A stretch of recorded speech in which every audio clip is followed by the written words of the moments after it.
Buenos días, buenas tardes o buenas noches, en la hora que estés viendo este video. Mi nombre es Niel Castrejón Arias, estudiante de Medicina, miembro de la Sociedad Estudiantil de Ciencias Clínicas.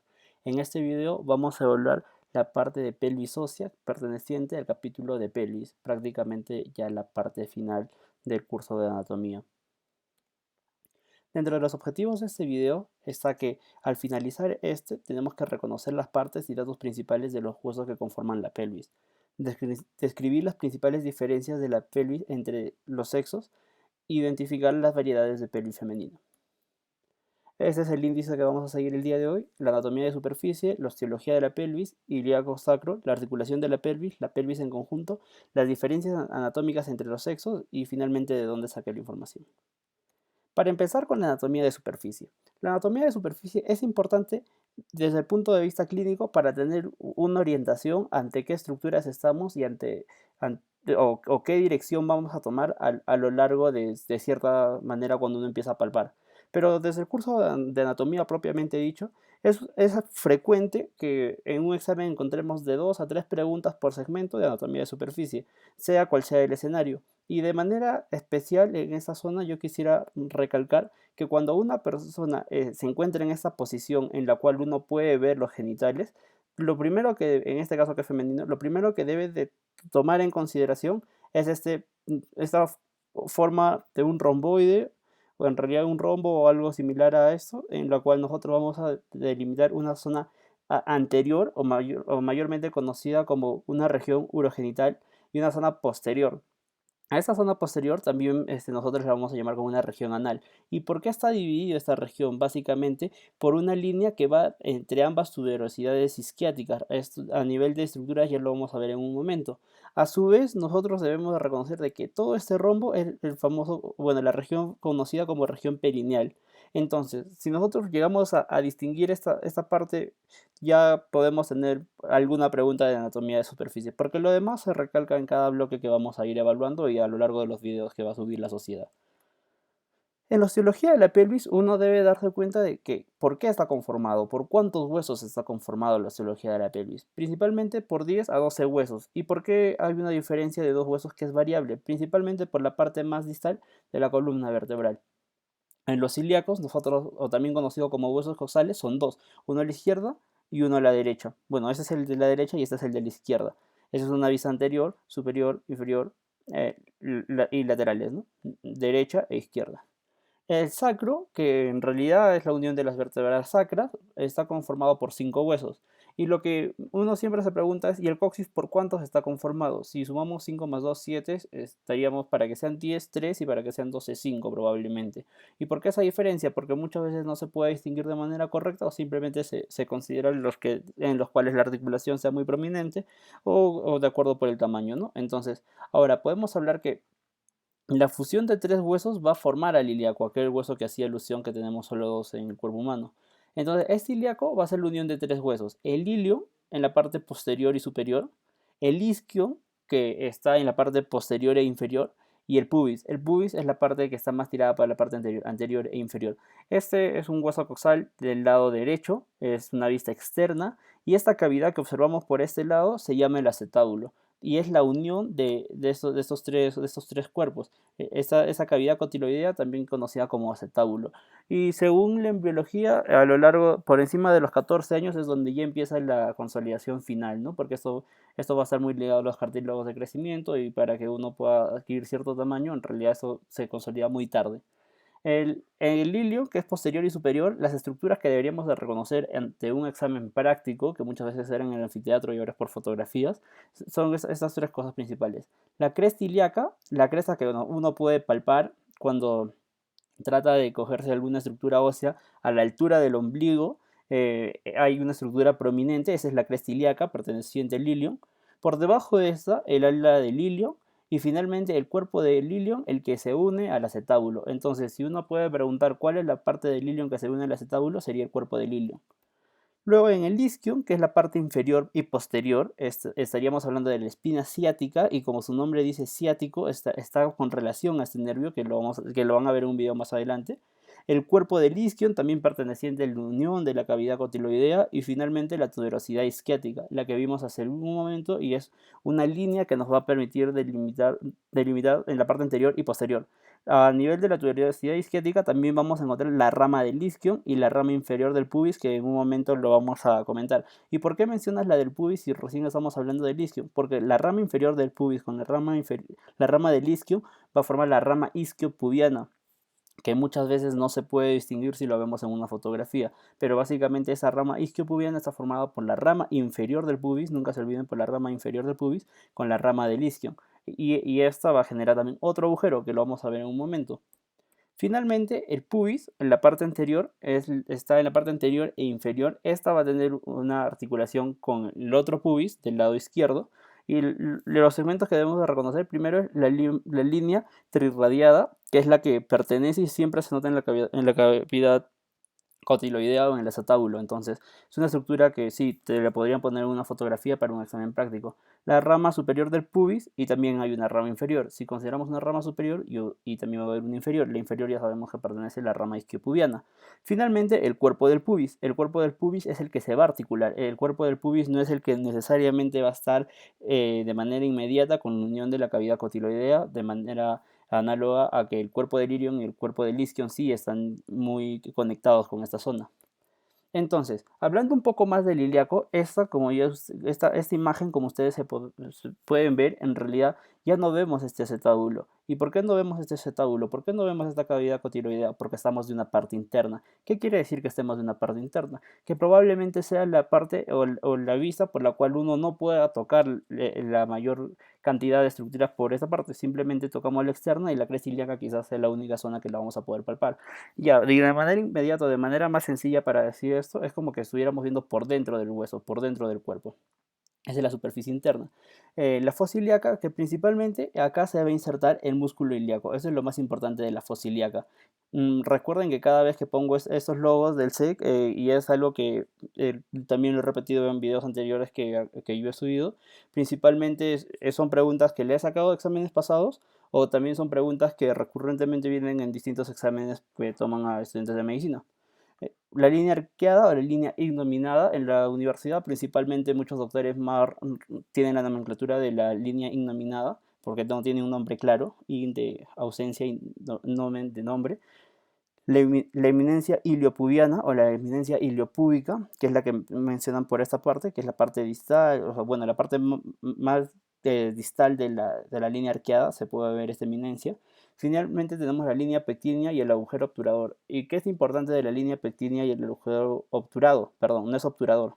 Obturador es la acción de tapar algo, entonces el obturado es la nomenclatura que se le da a este agujero. La línea pectínea, que va a estar bueno, ligada al ligamento de Cooper. Esto es algo que hemos revisado también en el segmento de miembro inferior. Y el agujero obturado principalmente va a estar cubierto por una membrana obturatriz, que en realidad va a tener un pequeño agujero va a tener un pequeño agujero, y otra relación que vamos a tener también con relación al agujero obturado, el músculo obturador interno. Entonces, si hay un interno, también va a haber un externo, y lo vamos a mencionar a lo largo de los videos. ¿Y qué pasa con el borde posterior del hueso ilíaco o hueso coxal? ¿Y a qué me refiero con el borde posterior? Con aquel borde que va a estar más ligado para la parte posterior o la parte más distal de la columna vertebral. Principalmente vamos a encontrar dos ligamentos. ¿Y cuáles son estos dos ligamentos de los cuales yo les estoy hablando? El sacrotuberoso y el sacroespinoso. Entonces, el sacrotuberoso, o también conocido como sacrociático mayor, es el que menciono por este lado, el sacrotuberoso, y el sacroespinoso, conocido también como sacrociático menor. Se pueden dar cuenta que principalmente lo de mayor y menor está dado por la longitud de este ligamento. Entonces, el sacrotuberoso, una forma fácil de recordar de qué es mayor, porque lo que cambia en esta nomenclatura es que sacro, tuberoso, sacroespinoso. Sacro lo tienes como una constante, y tienes una T y tienes una E. La T como si fuera un más, o el signo matemático más, o de adición, y esto siempre va a aumentar las cantidades. Entonces, como una cruz, ¿no? Como un más sacrotuberoso, y esta T que aumenta como sacroasiático mayor. Y el sacroespinoso con la E de menor, con la primera vocal menor. Entonces, de esta manera como que puedes hacer una relación y uno puede interpretar.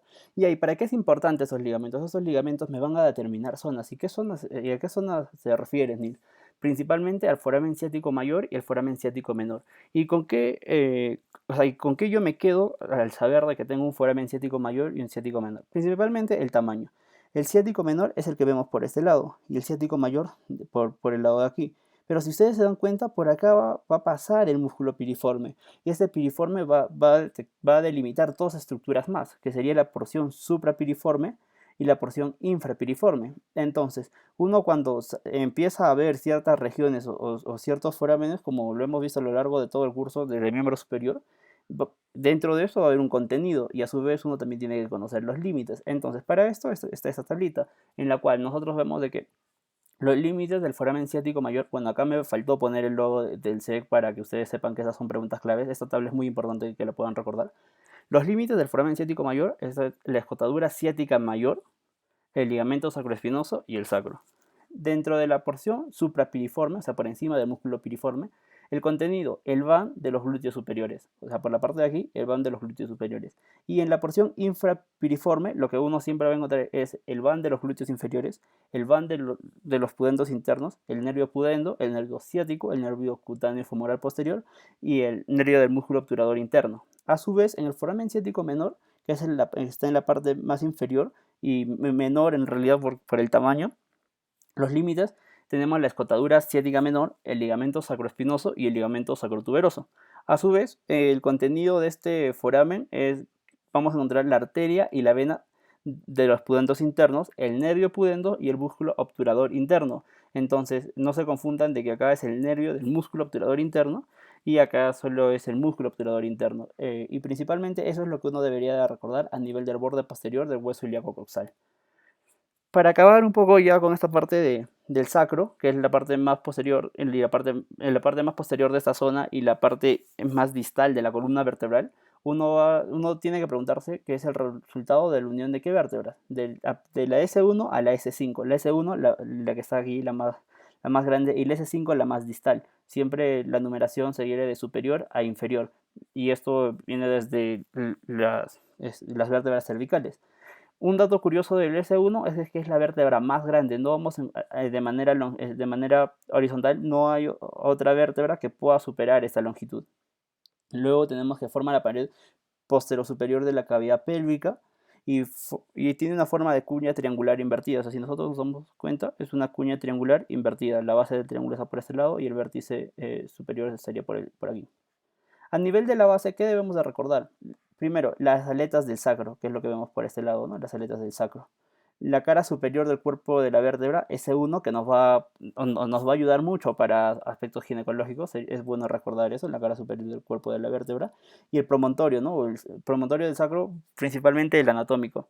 A su vez quisiera recordar de que esta imagen la saqué del libro Yokochi, que es un atlas que nos sirve mucho para los exámenes prácticos, más aún cuando esto era presencial, porque podía haber imágenes reales, no imágenes que son pintadas como el neto. Que también es un atlas importante para recordar y para orientarnos, pero yo recomendaría mucho más el Yokochi. En la superficie anterior, lo que primero vamos a ver son 4 crestas transversas, que principalmente es la fusión de los cuerpos y también los 4 pares de orificios de los sacros anteriores, ¿no? Entonces, siempre se va a observar estos orificios. A su vez, vamos a los orificios que mencioné por este lado, creo que se colgó un poquito. Y también vamos a hablar del promontorio. ¿Y a qué aludo con el promontorio? ¿No? Nosotros vamos a tener el promontorio sacro y el promontorio obstétrico, y a su vez los falsos promontorios. ¿Y por qué toman estas nomenclaturas, Nils? ¿A qué te refieres? El promontorio es la zona de aquí, ya les hablé en la parte de C1, la parte más prominente, y con relación al promontorio sacro, quisiera hablar que primero este está en el borde anterior de la vértebra S1, ya les expliqué que el S1 es la más grande de esta zona también. El promontorio obstétrico en realidad se refiere al disco o al cartílago intervertebral entre L5, o sea la vértebra que está por encima de S1, entre L5 y S1. Ese disco que se observa por ese lado es el promontorio obstétrico. Es la diferencia con el promontorio sacro o principalmente promontorio anatómico, por decirlo de esta manera. Y los falsos promontorios, ¿a qué te refieres con falsos promontorios? En realidad como promontorio, como la característica, y falsos porque no es netamente relacionado a la zona principal que ya le he estado describiendo, sino son elevaciones o prominencias de una o más crestas transversas, que principalmente se refieren a esta zona, ¿no? Que estas son las crestas de las que estaba hablando. Entonces, uno recordar cómo es la ubicación Y finalmente puede hablar a nivel de promontorios, recordar las características de la base y que S1 es la más grande. Y en la articulación de la pelvis, otra cosa que pueden preguntar a nivel de osteología. Osteología es la parte más cortita en realidad de ese segmento.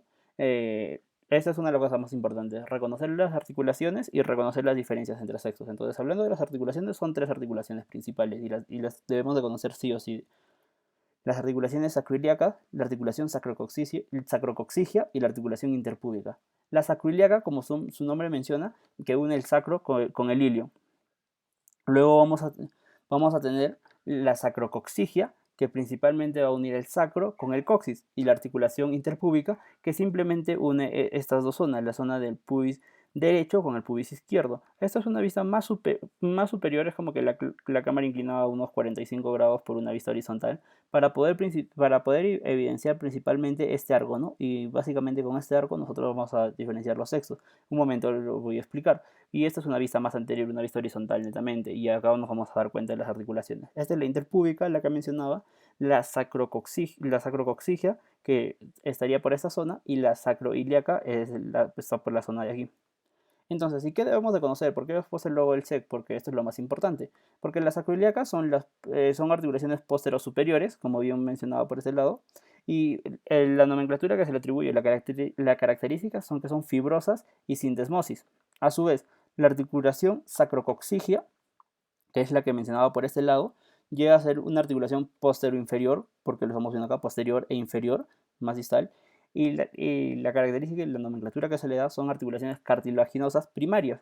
Y la articulación interpúbica, que es la más anterior, o la anteroinferior, son cartilaginosas y que simplemente también se les puede conocer como sínfisis. Por eso estamos remarcando esta parte, porque muchos vamos a confundir principalmente la segunda característica que les he mencionado en cada uno. Y si memorizan esto, en realidad creo que es lo más importante, eh, y como que a nivel de conocimiento es la parte más superior de lo que uno debería conocer con relación a articulaciones de la pelvis.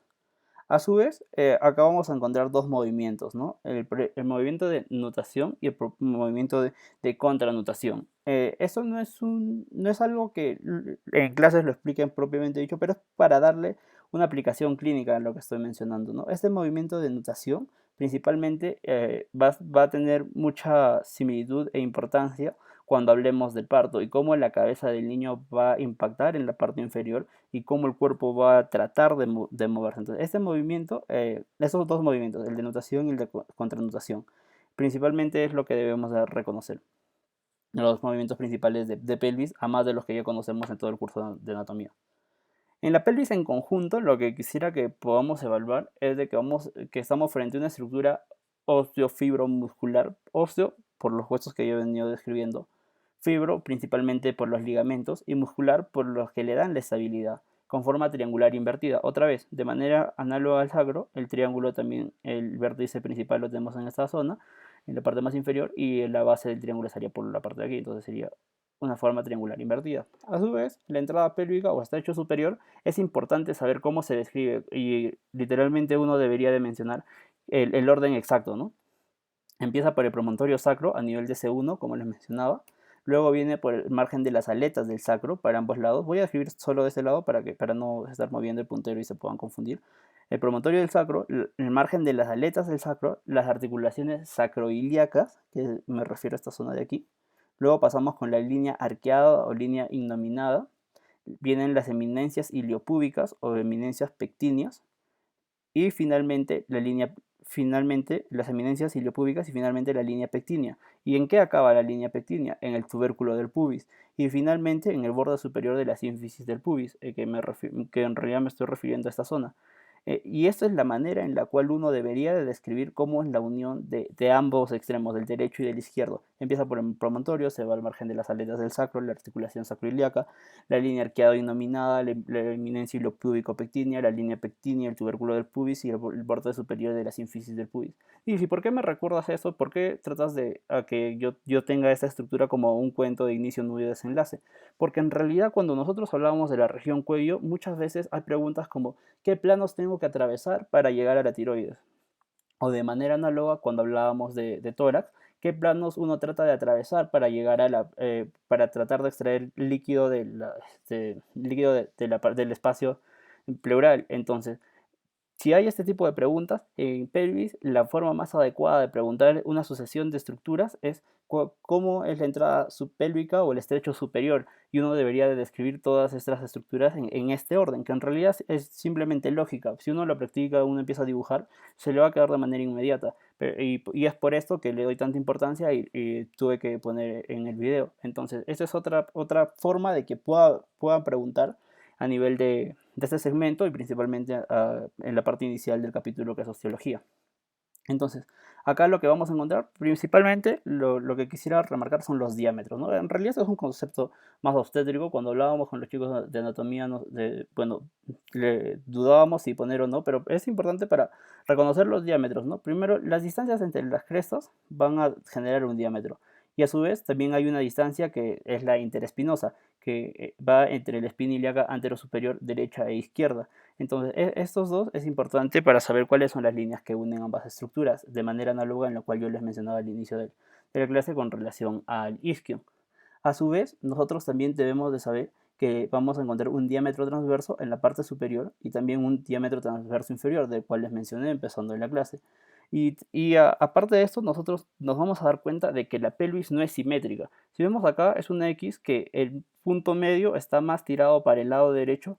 Principalmente es porque al generar los huesos ilíacos de no tener bueno, una orientación tanto superior e inferior, de derecha a izquierda o de izquierda a derecha, de manera formando unos ángulos de 90 grados, sino al ser esta como que girada, va a generar esta anomalía, ¿no? Entonces también es bueno recordar de que la pelvis, formando este tipo de arcos, uno puede evidenciar de que la simetría, bueno, prácticamente solo se quedaría en el papel, cosa que no sucede no sucede en la vida diaria, por lo que estamos evidenciando por este lado.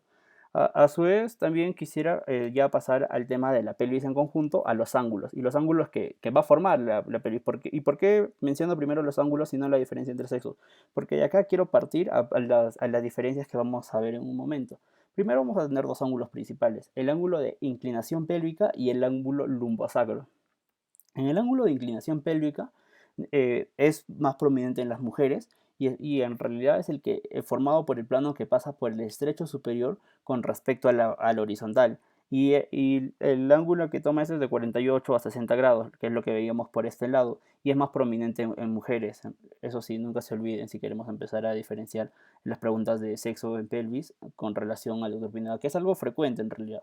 Y el ángulo lumbosacro que es formado por dos vértebras, que principalmente es la L5 y la S1, o sea, el inicio de las sacras con la última lumbar, y el ángulo es más o menos de 130 a 160 grados. Esto es a nivel de proyecciones, y eso nos va a hablar mucho sobre el punto de equilibrio, y esto es más prominente en los hombres. En las mujeres es un poco más agudo, por decirlo así, el ángulo está un poco más levantado por aquí, y esto más llevado a la vertical, y en realidad tiene este rango, ¿no? De 130 a 160 prominente en hombres, lumbosacro, y de 48 a 60 más prominente en mujeres, y es el ángulo de inclinación pélvica. Una forma de recordar en realidad cuál es para hombres y cuál es para mujeres, bueno, sí, no tengo de manera exacta, así que solo lo memoricé por ángulo de inclinación pélvica, que es para mujeres, y el del lumbosacro es más prominente en varones. Hablando de la pelvis en conjunto, vamos acá a reconocer dos estructuras principales cuando llegamos a ver la cavidad abdominopélvica, porque recordemos de que tanto del abdomen y la pelvis son estructuras, bueno, estructuras muy unidas entre sí. No hay algo que los delimite o algo que los diferencie por algo macro, y entonces para uno que pueda empezar a generar diferencias, lo he hecho de manera espacial. A eso voy con que cuando quiero hablar de esta zona rosada, por ejemplo, vamos a estar frente a la cavidad abdominal propiamente dicha.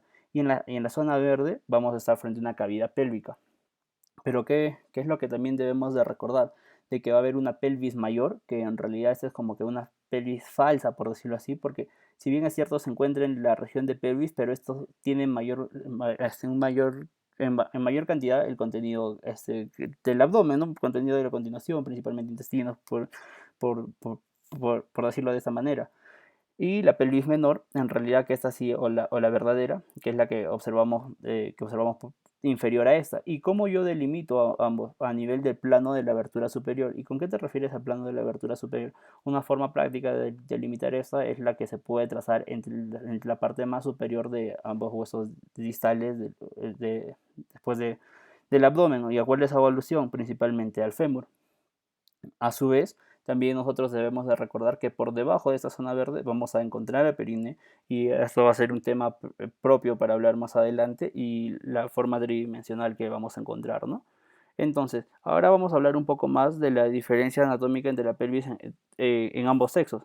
Principalmente lo que quisiera remarcar es esos colores, ¿no? Y quisiera que los marquen porque nos vamos a dar cuenta que, por ejemplo, en la mujer, con el hombre, hablando un poco más del coxis, el hombre tiene la parte del coxis más prominente, o bueno, más alargada, por decirlo así, o más grande. Con relación a la longitud entre la parte más distal del isquion, esto es más amplio en las mujeres. No hay una explicación lógica de por sí, pero esto es más amplio en las mujeres.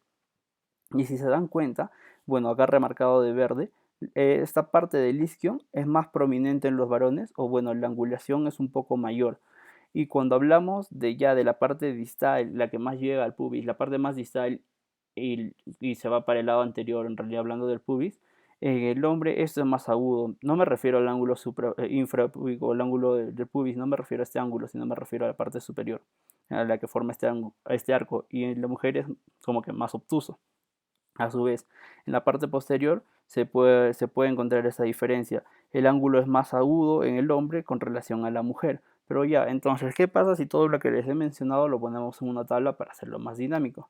Entonces, antes de hablar de esta tabla, quisiera primero que esto no se tome de manera como que exacto y se va a cumplir en el 100% de los casos. No, porque hay variaciones anatómicas. ¿Y con qué me refiero a estas variaciones anatómicas? En realidad, en la mujer se describieron 4 variaciones anatómicas principales de la estructura ósea de la pelvis femenina. Hablamos de la ginecoide, la androide, la antropoide, como una pelvis alargada, y la platipeloide. Todo lo que termina en oide es similar a, por etimología. Entonces, la ginecoide en realidad es, si uno trata de hablar de una pelvis ideal a nivel femenino, esta debería ser la ginecoide, porque da una mayor accesibilidad en momentos de parto. Hablando de la ginecoide, primero en el estrecho superior vamos a tener un diámetro antero-posterior menor que el diámetro transverso. Esa es una característica puntual de la pelvis ginecoide. A su vez, la forma es ovalada y amplia, como podemos ver por este lado. El ángulo subpúbico es de 90 grados, que luego, y bueno, en esa parte no se nota muy bien, pero en realidad el ángulo subpúbico, que es por esta zona, es de 90 grados. Las espinas ciáticas, lo principal es que son pequeñas, romas y evertidas. ¿Y a qué luego con una pelvis androide? En realidad esto es más similar a la que debería de tener un hombre, por decirlo así. Y en el estrecho superior lo que uno va a observar es que hay un diámetro anteroposterior similar al transverso. Y acá va la relación a lo que le mencionaba hace un momento con relación a los diámetros. ¿Y cuál es otra cosa que uno debería recordar? Que la forma androide es una forma acorazonada. Si ustedes se dan cuenta, esta va a tener la forma de un corazón clásico bueno, de internet, ¿no? Porque ya han estudiado ustedes la parte de cardiología y se han dado cuenta de que eso no tiene, el corazón no tiene nada que ver con la parte anatómica, hablando un corazón de internet a un corazón real de anfiteatro. El ángulo subpúbico es menor a 90 grados y las espinas ciáticas principalmente son grandes, puntiagudas e invertidas, algo casi opuesto a la ginecoide. La antropoide o la pelvis alargada, como podemos ver por este lado, no piensen que la imagen bueno, le estuve chatando, no, en realidad esta es la forma de la pelvis. Predomina la parte, bueno, sí, la parte de la distancia entre el pubis y la parte más posterior a nivel de la columna vertebral. El diámetro anteroposterior es mayor que el diámetro transverso. A su vez, es una forma angosta y alargada. El ángulo subpúbico va a ser menor a 90 grados y las espinas ciáticas sí son variables. Las variaciones anatómicas pueden ser tanto como estas superiores o inferiores y o sea, bueno, no me arriesgaría a decir de una forma delimitada, ya que los libros en realidad confunden, bueno, no es que confunden, sino tienen distintas opiniones al respecto. Con relación al platipeloide, las espinas ciáticas también son muy variables, pero el ángulo subpúbico sí es mayor a 90 grados y en realidad es la única forma ginecoide en la que este ángulo subpúbico supera este número a nivel de ángulos. A su vez, el diámetro anteroposterior va a ser mucho menor al diámetro transverso. Quizás esta es una de las formas de las pelvis en la cual el transverso es prominente en exceso. A su vez es una forma corta y ancha. Muchos han tratado de relacionar este tipo de pelvis con estatura baja. En realidad no hay una evidencia científica que, bueno, que es estadísticamente comprobada, pero tratan de buscar esa relación, ¿no? Entonces también sería un dato curioso a recordar, y si alguien se anima a investigar, bueno, genial. Para terminar y para darle forma a todo lo que les he hablado con relación al sexo femenino y el sexo masculino, aquí les trato de evidenciar más o menos más de 10 características que, si hay una pregunta de femenino y masculino en el examen, no creo que escape algo más de esas características que acabo de puntualizar. Entonces, y bueno, pongo el logo de manera grotesca en todo, porque en realidad quizás esta sea la diapositiva más importante de este video.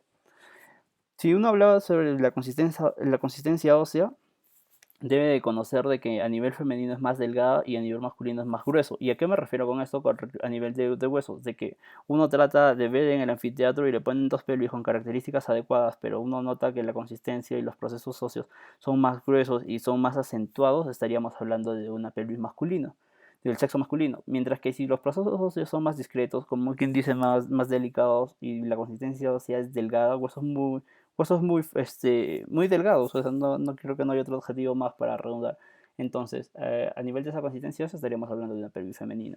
Las espinas isquiáticas o ciáticas, como mencionado hace un momento, es importante para ver las ginecoides, pero también para diferenciarlas con el hombre. Principalmente, las espinas ciáticas en el sexo femenino son pequeñas, romas y evertidas, igual a la ginecoide que he mencionado hace un momento. Pero en el sexo masculino estas son grandes, puntiagudas e invertidas. La escotadura asiática en las mujeres es amplia, mientras que la escotadura asiática en los hombres es estrecha. La fosa ilíaca en realidad es cóncava en una mujer, mientras que en un hombre la fosa ilíaca es casi plana. El agujero obturador o obturado en realidad en el sexo femenino es triangular, mientras que en el sexo masculino es ovalado. Ni quiere decir de que son lados bien marcados, no, simplemente es la forma que va a tomar, ¿no? Es una forma triangular en realidad. Se notan, sí, los ángulos marcados, pero tiene, o sea, una forma como una cuña con el vértice principal más interno y más superior. Entonces, esa forma es triangular, es netamente, estamos frente a una pelvis femenina. ¿Y el acetábulo cómo es, Nils, a nivel de las mujeres y los hombres? El acetábulo, principalmente en las mujeres, es pequeño, sí se nota esa diferencia, con relación al masculino, que es muy grande, principalmente por cómo están los huesos articulados. En el estrecho superior en el sexo femenino nos vamos a dar cuenta que es ovalado y amplio, mientras que el masculino es triangular, acorazonado y estrecho, lo que también les mencionaba en los tipos de pelvis ginecoide, uno que tenía una forma más masculina, ¿no? Entonces esta forma triangular y estrecho, y estaríamos como que el vértice principal es la parte tirada para el pubis y bueno, la base en la parte más posterior tirada a la columna vertebral. En la cara anterior del sacro, lo que quisiera remarcar es de que en las mujeres es cóncavo y liso, la cara anterior del sacro, y con relación al sexo masculino es plano y rugoso. El coxis en realidad en las mujeres es corto y en los varones es mucho más largo. Acá me falta una G. Es mucho más largo. El ángulo de la inclinación pélvica es de 60 en las mujeres y en los varones es de 48. Ya le dije que el ángulo de inclinación pélvica es prominente en las mujeres y en los varones no demasiado. El ángulo lumbosacro en las mujeres es de 130 grados, mientras que en los hombres es de 160 grados. Es más prominente en los varones el lumbosacro y la inclinación pélvica es más prominente en las mujeres. El ángulo subpúbico, el que les mencionaba, en las mujeres es de 90 grados, es mayor que en el ángulo masculino, el de 60 grados. A su vez, la altura del sacro es menor a 12 centímetros y mayor a 14 centímetros en los varones. En realidad el punto de corte, para que no se puedan olvidar y lo tomen como mnemotecnia, sería como que el mayor, bueno, el punto de corte como 13 y por debajo de 13 el femenino, en realidad menor de 12, y por encima de 13 o mayor a 14 el masculino.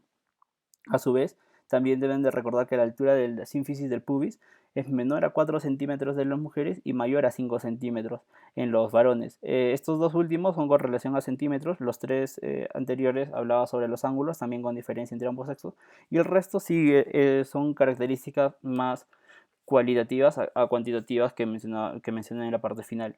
En realidad, toda la información la he sacado de estos cuatro libros del libro Pro de Anatomía, que siempre lo he remarcado. Quizás este es el último video que suba este año. Y sí, el Pro de Anatomía, los que realmente lo han evaluado, es un libro muy sistemático como para cómo nos enseñan en la facultad, aunque estoy redundando, creo.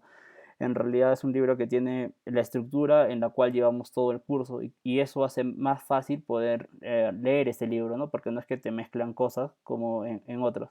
En realidad la Real Academia Nacional de Medicina, por el diccionario de términos médicos, básicamente para no confundirlo de obturado con obturador que les mencioné al inicio, y Yokochi porque esta es la Biblia a nivel de estructuras vivas y no solo pintadas como el Nether, que el Nether también es un libro bueno a nivel de estructura, pero yo le recomendaría ahora que no han llevado bueno, de una manera presencial, porque este video bueno, se está grabando en el 2020, en realidad que puedan ver este libro porque es de un anfiteatro, literalmente las disecciones son muy buenas y es en la forma en la cual esto ha empezado a procesarse. Finalmente, para acabar también con la parte de la bibliografía, en el video de intestinos hubo una pregunta que bueno, la sociedad la ha terminado respondiendo y en la cual mencionaba cuál es el libro del que tanto hablaba y en realidad es el segundo, el Pro de Anatomía.